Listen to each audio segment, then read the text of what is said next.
देखिए, सीपीएस मामले में आज जो सुनवाई चल रही थी, पिछले 2 दिनों से जो सुनवाई चल रही थी, उसमें आज माननीय सीपीएस सुंदर ठाकुर जी की तरफ से जो उनके अधिवक्ता थे, उन्होंने आर्गूमेंट्स किए, क्योंकि ये बहुत बड़ा कॉन्स्टिट्यूशनल मैटर है जिसमें प्रदेश विधानसभा, प्रदेश सरकार किस प्रकार का कानून बना सकती है या इस प्रकार का कानून नहीं बना सकती है। तो प्रदेश सरकार ने, और इस कानून की जो रिपरकशंस है, इस कानून का जो प्रभाव है वो पूरे देश पर होने वाला है। तो हिमाचल प्रदेश सरकार ने ये उचित समझा कि इस मामले में जो देश में बेस्ट कॉन्स्टिट्यूशनल एक्सपर्ट एडवोकेट्स हैं, उनकी भी सेवाएं ली जाएं। उसी के मद्देनज़र आज प्रदेश सरकार ने उच्च न्यायालय में एक याचिका दायर की थी कि इस मामले में उनको उच्च न्यायालय को बेस्ट असिस्टेंस प्रदान करने के लिए, ताकि एक बहुत अच्छी जजमेंट इस मामले में आए। माननीय सीनियर एडवोकेट्स सुप्रीम कोर्ट से उनकी सेवाएं ली गई हैं, तो इसलिए इस मामले में सरकार को 2 सप्ताह का टाइम दे दिया जाए ताकि वो लोग अवेलेबल हों और बेहतर तरीके से न्यायालय को असिस्टेंस मिल सके। न्यायालय ने आज हमारी ये याचिका स्वीकार कर ली है और हमें 8 मई को उस प्रदेश सरकार अपने आर्गुमेंट्स जो है वो शुरू करेगी।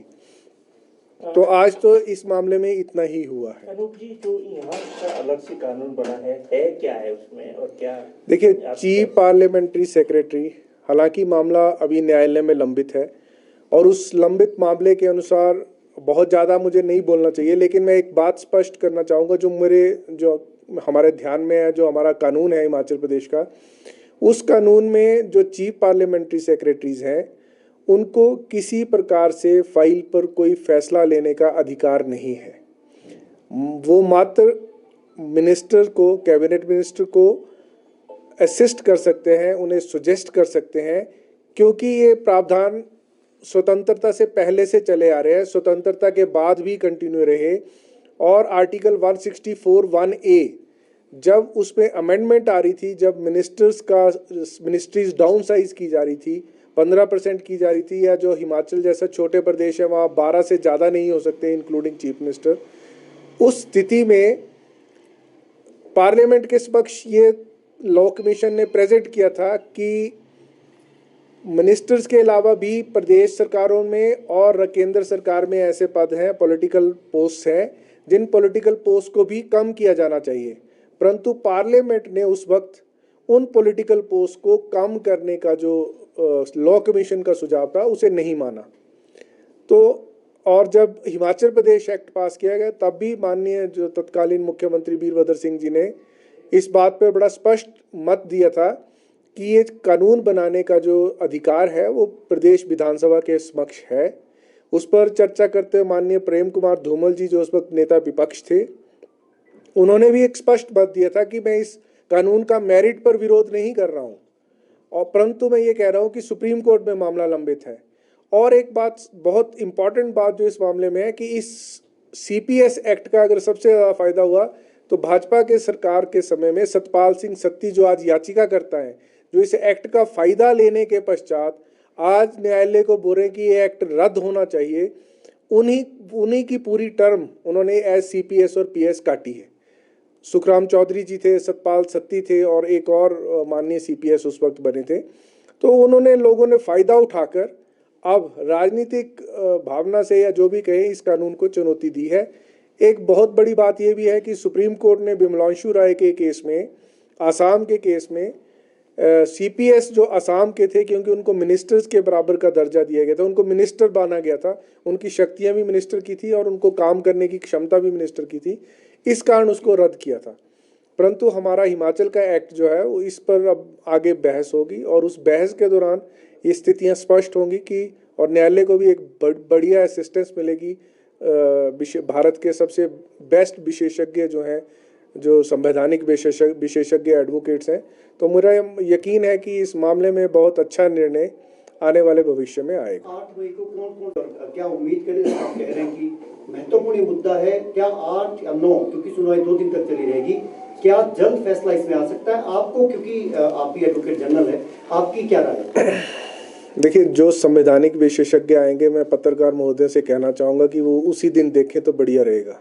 तो मैं आज तो उसके विषय में कोई डिस्क्लोज नहीं करूँगा, परंतु फैसला करना ये न्यायालय के क्षेत्राधिकार में है। तो एज ए एडवोकेट जनरल या एक एडवोकेट होने के नाते हम लोग भी इस पर भी टिप्पणी नहीं कर सकते हैं। वो न्यायालय का क्षेत्राधिकार है। जो विशेषज्ञ आएंगे, जो बेस्ट आएंगे, वो प्रदेश सरकार की ये मान्यता है कि अगर कोई कानून सेटल होना है तो उसमें न्यायालय को बेस्ट असिस्टेंस मिले। ऐसे ना हो कि उतनी बेस्ट असिस्टेंस ना मिले। तो वो प्रदेश सरकार ने इस संदर्भ में सोचा है कि पूरे देश के लिए ये कानून स्थापित होगा। पूरे देश के लिए हिमाचल प्रदेश का न्यायालय, उच्च न्यायालय जो इस कानून पे जजमेंट देगा, तो उसके लिए बेस्ट जो भी पॉसिबल प्रदेश सरकार की तरफ से हो सकता है वो कर रहे हैं हम लोग। सिटीजन राइट्स फोरम की तरफ से भी एक याचिका हाईकोर्ट में दायर की गई थी सीपीएस मामले में ही। उसमें किस तरह का फैसला आया था और अब आज की जो स्थितियां उससे अलग कैसे हैं? देखिए, वो परिस्थितियां बहुत भिन्न हैं। जब सिटीजन प्रोटेक्शन मामले में वो फैसला आया था तो उस वक्त प्रदेश में कोई कानून नहीं था। वो जो उन लोगों को बनाया गया था तो सेक्रेटरीट में पोस्ट सैंक्शन की गई थी और वो किसी कानून के आधार पर सैंक्शन नहीं की गई थी, कोई प्रोसीजर अडॉप्ट नहीं किया गया था। तो इसलिए न्यायालय ने उस वक्त कहा था कि ये कानून सम्मत नियुक्तियां नहीं की गई हैं। उसके पश्चात ही हिमाचल प्रदेश विधानसभा में ये कानून आया और ध्वनिमत से दोनों पक्षों ने, भाजपा ने भी और कांग्रेस ने भी, ध्वनिमत से इस कानून को पारित किया था। और मैं एक और बात बताना चाहता हूँ कि उस वक्त भी जब 2005 में कानून हिमाचल प्रदेश उच्च न्यायालय से जजमेंट आई थी तो भाजपा के कुछ सदस्यों ने गवर्नर साहब के साथ माननीय गवर्नर के पास एक पिटीशन डाली थी जिसमें इलेक्शन कमीशन ने बहुत स्पष्ट मत दिया था कि हालांकि उनकी नियुक्ति रद्द की गई है लेकिन विधायकों की सदस्यता को रद्द नहीं किया जा सकता है। तो इस मामले में इलेक्शन कमीशन ऑफ इंडिया पहले से ही अपना विचार प्रकट कर चुका है। वो उस स्थिति में प्रकट किया था जब कोई कानून नहीं था। अब तो एक कानून है, कानून के तहत प्रोटेक्शन भी उपलब्ध है। तो वो मामला होगा, वो आने वाले वक्त में कैसे जाता है, किस प्रकार होता है, वो आप सबके सामने होगा।